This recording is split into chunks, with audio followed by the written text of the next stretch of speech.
কাকাবাবু, আপনি যেন কি বলবেন বলছিলেন অর্জুনকে? অর্জুন, আমাদের বিয়েটা মানে সবটা নিয়ম মেনেই হয়েছে তো?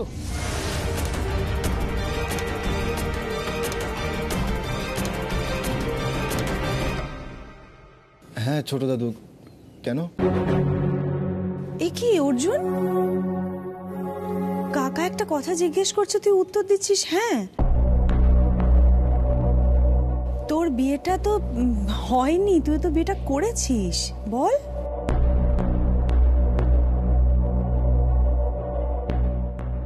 মহুয়া, কাকাবাবু কথা বলছেন তো? হ্যাঁ, কাকাবাবু জিজ্ঞেস করছে বলেই তো আমি অর্জুনকে বলতে বলছি। আচ্ছা তুমিই বলো, ওর বিয়েতে কি মালা বদল হয়েছে? 7 পাকে ঘুরেছে? ঘোরেনি। হ্যাঁ, খাবলা সিঁদুর নিয়ে তুবড়ির মাথায় দিয়ে দিয়েছে। এটাকে কি নিয়ম মেনে বিয়ে বলে? তুমি বলো। তুই এমন ভাবে কথাটা বলছিস না যেন তুই বিয়ে দেখতে দেখতে উলু দিতে দিতে সবটা দেখেছিস। না মা, কিন্তু তুমি বা এত শিওর হচ্ছ কি করে? তুমিও তো ছিলে না ওখানে, বলো। বিয়ের সব নিয়ম কি অর্জুন জানে?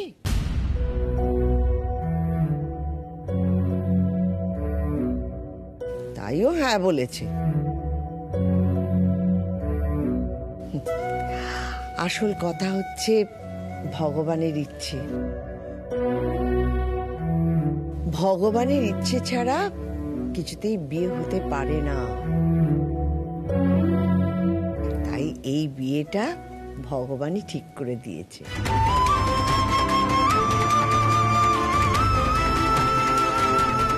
না হলে দাদু ভাইয়ের ছোঁয়া হলুদ তুবড়ি দিদি গায়ে লাগে?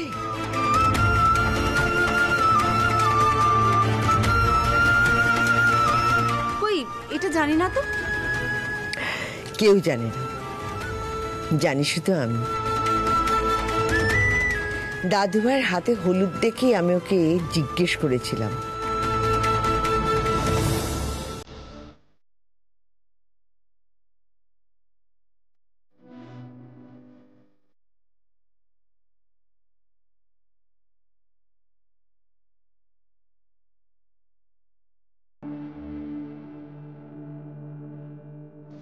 ওই আমাকে বলেছে। এই আশ্চর্য ঘটনা তাহলে তো সবটা সত্যিই ঠাকুর ঘটিয়েছে। তোমাদের কথাবার্তা শেষ হলে আমি এবার আমার আসল কথাটা বলি। আমি একটা জিনিস লক্ষ্য করছি, অর্জুনের বিয়ের পর থেকে বাড়িতে 2টো দল হয়েছে।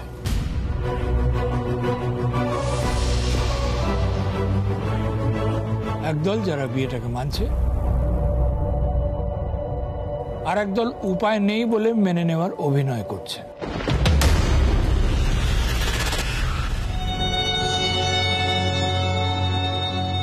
কাকাবাবু, আপনি ঠিক কার কথা বলছেন? মানে কে বিয়েটা মেনে নেওয়ার অভিনয় করছে? দেখুন, আপনি যদি অন্য কারো কথা বলেন তাহলে আমার কিচ্ছু বলার নেই, কিন্তু আপনি যদি আমার কথা বলেন তাহলে বলবো আমি অভিনয় করছি না। আমি মেনে নিয়েছি মানে মেনে নিয়েছি।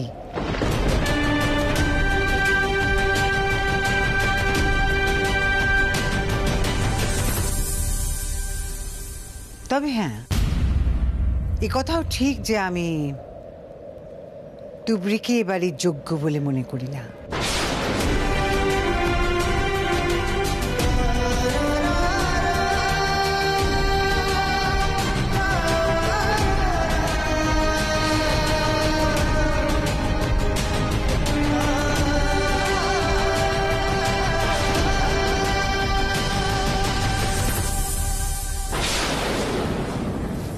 বাবা থাক, কল্যাণ হোক, সুখে থাকো।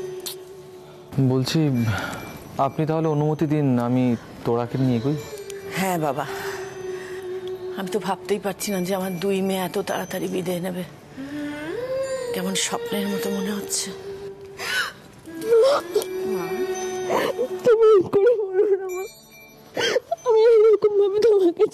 যেতে পারবো না।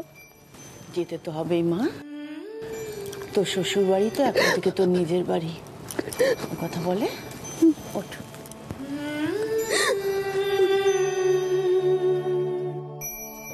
চলো চলো চলো, আমাদের তাড়াতাড়ি যেতে হবে, নাহলে এরপর আবার বারবেলা পড়ে যাবে। তোমার শাশুড়ি মা বারবার করে বলে দিয়েছে যে 11টার মধ্যে যেন আমরা বাড়ি ঢুকি। দাদা একটু মানিয়ে গুছিয়ে নেবেন কেমন, নিজের মতো করে শাসন করবেন না। ও তো আপনাদের বাড়ির নিয়ম কানুন কিছু জানে না, হয়তো নিজের মতো করে কিছু করে ফেলবে। ওকে বুঝিয়ে বলবেন আপনারা, ও ঠিক বুঝতে পারবে। আপনি একদম চিন্তা করবেন না বিয়ান, ও আমাদের ঘরের লক্ষ্মী। আমাদের বাড়িতে ও বৌমা নয়, মেয়ে হয়েই থাকবে।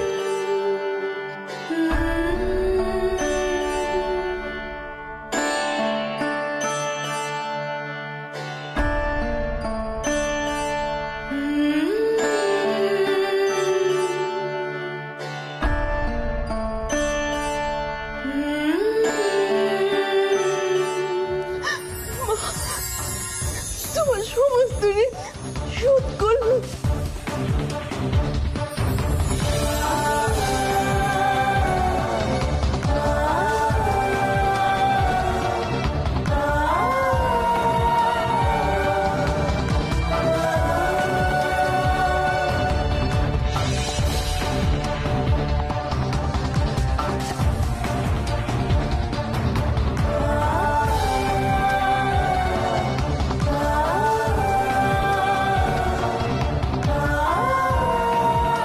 চলো এবার আমাদের যেতে হবে, অনেকটা দেরি হয়ে যাচ্ছে।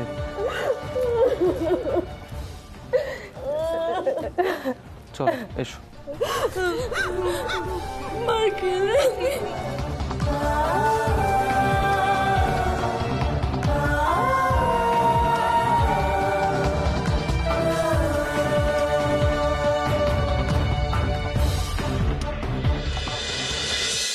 বধূবরণের পর এ কথা বলার তো কোনো মানে হয় না বৌমা।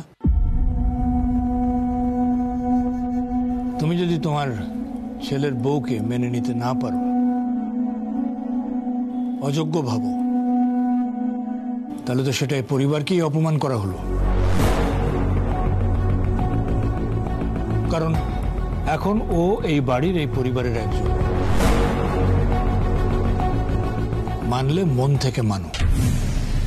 মাফ করবেন কাকাবাবু।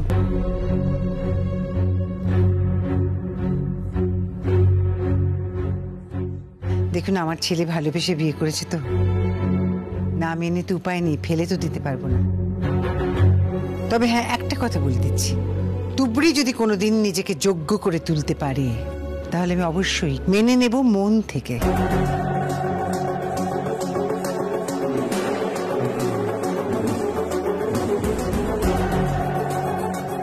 প্রমাণ করুক।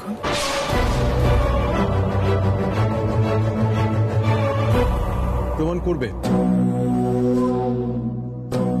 ও পারবে, এটা আমার দৃঢ় বিশ্বাস। হ্যাঁ, আমারও ওই একই কথা। মেনে নিয়েছি মানে মেনে নিয়েছি। আর তাছাড়া গোপনে ওকে বাড়িতে তুলে সবাই মিলে অত্যাচার করব, এরকম মানুষ তো আমরা নই। আর আমার মনে হয় বড় বৌদিও সেরকমটা করবে না। ইনফ্যাক্ট তো আমরা কালকে নিয়ম মেনে বাসর রাত পালন করেছি। শুভঙ্কর, তোর কি মত?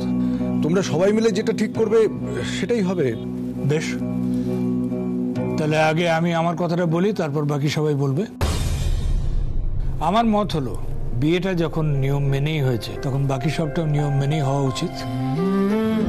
কেউ নিয়ম মানুক আর না মানুক, আমি কিন্তু সব নিয়ম মানবো। হ্যাঁ, আজ হচ্ছে কাল রাত্রি, সুতরাং ওরা দুজনই আলাদা থাকবে। কাল কাল হচ্ছে ভাত কাপড়, আর তারপর হচ্ছে ফুলসজ্জা। ফুলসজ্জা হবে? তোমার এই জীবনে ফুল আর তুমি পাবে না, কাটা পাবে।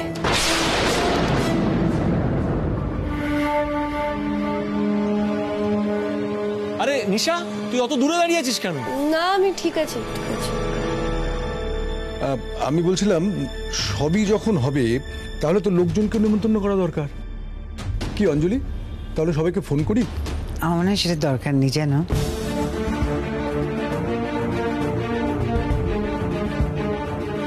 কেননা কাকাবাবু তো বলছিলেন নিয়ম মানার কথা, তো অনুষ্ঠান করা মানে লোকজনকে ডাকাটা তো নিয়মের মধ্যে পড়ে না।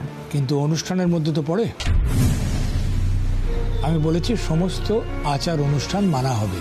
লোকজন আসবে, বউকে দেখবে, নাকি বউকে লুকিয়ে রাখবে ভেবেছ? কাকাবাবু আসলে কি হয়েছে জানেন, বিয়ের দিন তো আমরা কাউকে বলে উঠতে পারিনি। এখন রিসেপশনের দিন যদি হুট করে সবাইকে ডাকি তাহলে কিরকম একটা যেন অস্বস্তিকর পরিবেশ হবে না বলুন? না, লোকজন যে জানে না তা নয়, মানে মিডিয়া তো সব প্রকাশই করে দিয়েছে। আমি শুধু ভাবছিলাম কি জানেন তো, ওই পরে যদি একটা বেশ বড় করে রিসেপশন পার্টি করা যায়। হ্যাঁ, আমারও মনে হয় যে এটা ভালো একটা প্ল্যান, কারণ একদিনের মধ্যে সবটা করে ওঠা খুবই কঠিন হবে। সরোজ, কিচ্ছু কঠিন নয়, কিচ্ছু কঠিন নয়। আরে বাবা, লোক আছে, বলে দিলেই সব ব্যবস্থা হয়ে যাবে। এই তো এনগেজমেন্ট পার্টিটা হলো, আমাদের কিছু করতে হয়েছিল নাকি? না, আমারও মনে হয় যে এখনই এত কিছু করার দরকার নেই।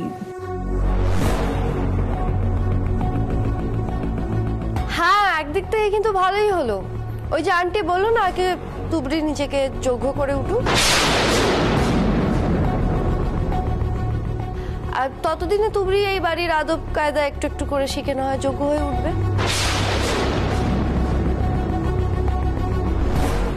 তারপর বাকি লোকজনদের সামনে ওকে প্রেজেন্ট করলে ওকে কারোর মেনে নিতে কোনো অসুবিধে হবে না। প্লিজ, আমার না এবার খুব বিরক্ত লাগছে। তখন থেকে আমি একটাই কথা শুনতে পাচ্ছি, ও নাকি এই বাড়ির যোগ্য নয়, ওকে নাকি এই বাড়ির আদব কায়দা জানতে হবে, নাহলে লোকজনের সামনে নাকি ওকে প্রেজেন্ট করা যাবে না। এগুলো একটা মানুষকে বলা মানে না তাকে অসম্মান করা। যোগ্যতা কিসে বিচার হয়? টাকা পয়সায়? আচ্ছা, এখন যদি আমার বোনের বিয়ে আমাদের থেকে 50 গুণ একটা বড় লোকের বাড়িতে হয়, আর ওই বাড়িতে দিন রাত একটাই কথা শুনতে হয়, ওই বাড়ির যোগ্য নয়, ওই বাড়ির যোগ্য নয়, তাহলে ও মেনে নিতে পারবে তো? না আমরা পারবো সেটা মেনে নিতে, বলো?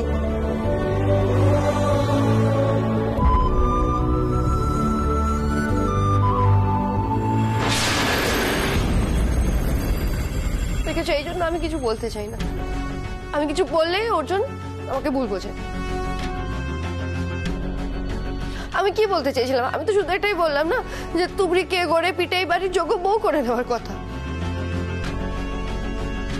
যাতে বাকিদের সামনে ওর সম্মানটা বাড়ে। থাক, আমি আর কিছু বলবো না। আহারে, মেয়েটার এমনিতেই মনের অবস্থা ঠিক নেই। তুই না কি, তুই বলতো, তুই তার মধ্যে ওকে এতগুলো কথা শুনিয়ে দিলি। অর্জুন, যাও না, একটু দেখো না মেয়েটা কি করছে। হ্যাঁ, দেখছি দেখছি। নিশা, অর্জুন, কি হয়েছে বাবা? হ্যাঁ অর্জুন, কি হয়েছে বাবা? হঠাৎ করে এত রেগে গেলি কেন? দেখ, তুই যা যা বলেছিস একেবারে ঠিক, একেবারে সত্যি। মানে তুই তোর বউয়ের হয়ে যা যা বললি আর কি। কিন্তু তুই বিশ্বাস কর শোনা, আমরা কেউ কিন্তু তুবড়িকে অপমান করার জন্য কথাটা বলিনি। আচ্ছা তুই ভেবে দেখ না, দেখ আমরা তো প্রথমেই এইরকম বিত্তশালী ছিলাম না, তাই না? আমাদের অবস্থা প্রথমে এত ভালো ছিল না। মানে ধীরে ধীরে ধীরে ধীরে আমরা আজকে এই অবস্থায় পৌঁছেছি যাকে লোকে বড় লোক বলে। আর সেই অনুযায়ী আমরাও নিজেদেরকে বদলাতে বদলাতে গিয়েছি, তাই কি না? আই মিন স্বভাবে তুমিও তো বদলেছ নিজেকে বাবা। আমি বলতে চেয়েছি যে তুবড়ি যাতে নিজেকে এবারই যোগ্য করে তুলতে পারে।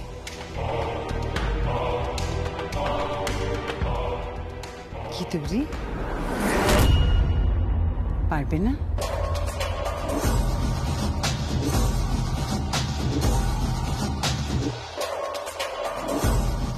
পারবে না তুমি?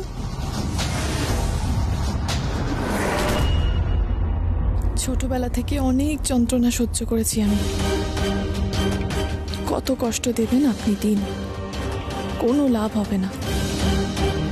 একদিন আপনি হতাশ হয়ে পড়বেন, আর সেদিন আপনার আসল চরিত্রটা সকলের সামনে আসবে। ও নাথবো, বড় বৌমা কি জিজ্ঞেস করছে, উত্তর দে। কি আর উত্তর দেবার কি আছে বৌদি, না পারার তো কিছু নেই। তুমি একদম চিন্তা করো না তুবড়ি, আমরা তোমাকে সব শিখিয়ে নেব। তোমরা তো সবাই সবকিছু বলছো, কিন্তু তুবড়ি নিজে তো কিছু বলছে না। হয়তো নিজেকে পারবো।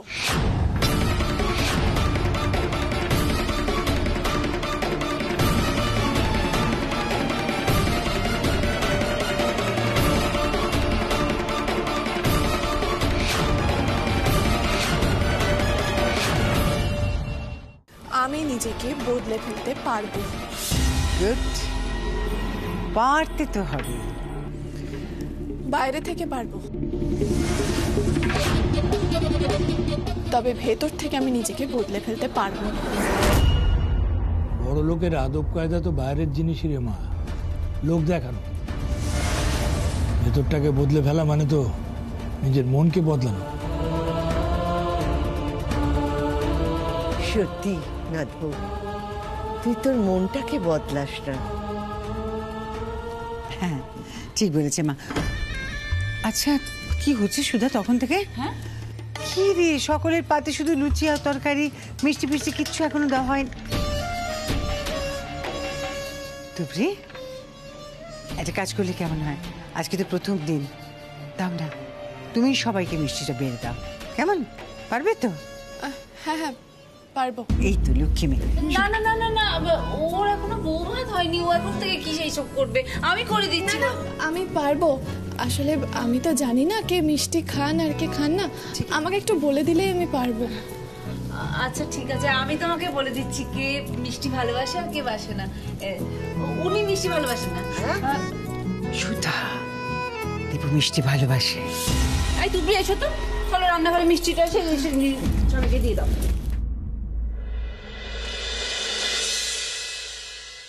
আমি ভালো আছি মা, তুমি অকারণে একদম চিন্তা করবে না কিন্তু। না না, মাকে কখনো ভুলে থাকা যায়? আসলে এই বাড়িতে আসার পর থেকে আমি সময় পাইনি, তাই তোমায় ফোন করিনি। মন আমারও খারাপ করছিল মা।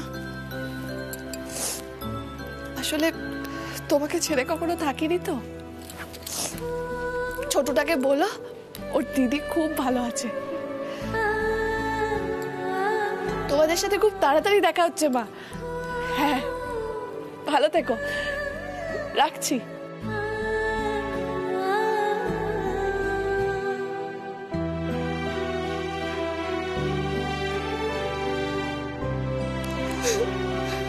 মা তাড়াতাড়ি কিন্তু নিয়ে যেতে হবে আজকে। আমি তো বলছি আমি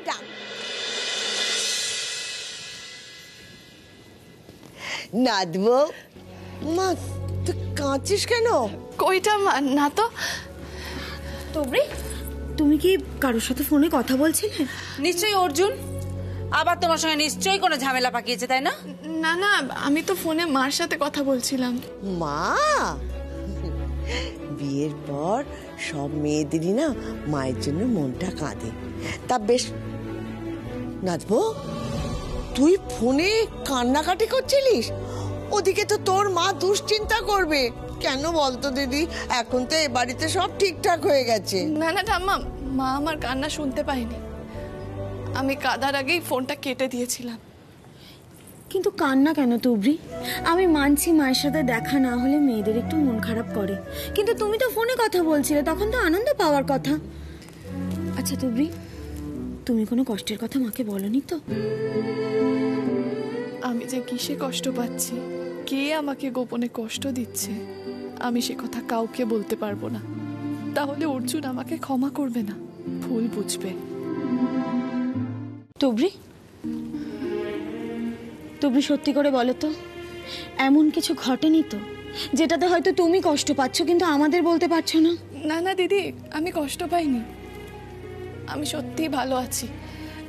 আসলে মাকে ছাড়া কখনো থাকিনি তো, তাই কষ্ট হচ্ছে। তুবড়ি, সব মেয়েদেরই না মাকে ছেড়ে আসতে খুব কষ্ট হয়, আবার আস্তে আস্তে সব ঠিকও হয়ে যায়। দেখবে একদিন এই বাড়িটা তোমার নিজের বাড়ি হয়েই উঠবে। আয় তো নাচবো, আয় আয়। এই আমার পাশটিতে বস, আমরা দুটিতে গল্প করি। মা, তুমি আবার ওকে এখানে বসাচ্ছ কেন বলো তো? অর্জুন এখন বেরিয়েছে বন্ধুদের সঙ্গে দেখা করতে, এক্ষুনি ফিরে আসবে। আর ফিরে এলেই ওদের দেখা দেখি হয়ে যাবে না? আজকে ওদের কাল রাত্রি না? ওদেরকে এখান থেকে নিয়ে চলো তাড়াতাড়ি। লেগেছি তো, আমার লেগেছে। ওকে তো ডাকতেই এসেছিলাম, ডাকতে গিয়ে ও নাচবো। চল আজ আমার ঘরে গিয়ে থাকবি। আপনার ঘরে? হ্যাঁ, ঠাম্মির ঘরে তো যেতেই হবে। শুনলে না কি বললো? আজকে কাল রাত্রি। আরে বাবা, কালকে তো এই ঘরে চলে আসবে। একটা দিনের বিরহ সহ্য করতে পারবে না। এই পারছে না, পারছে না। চল চল চল চল, কথা বলতে হবে না। সহ্য হচ্ছে না।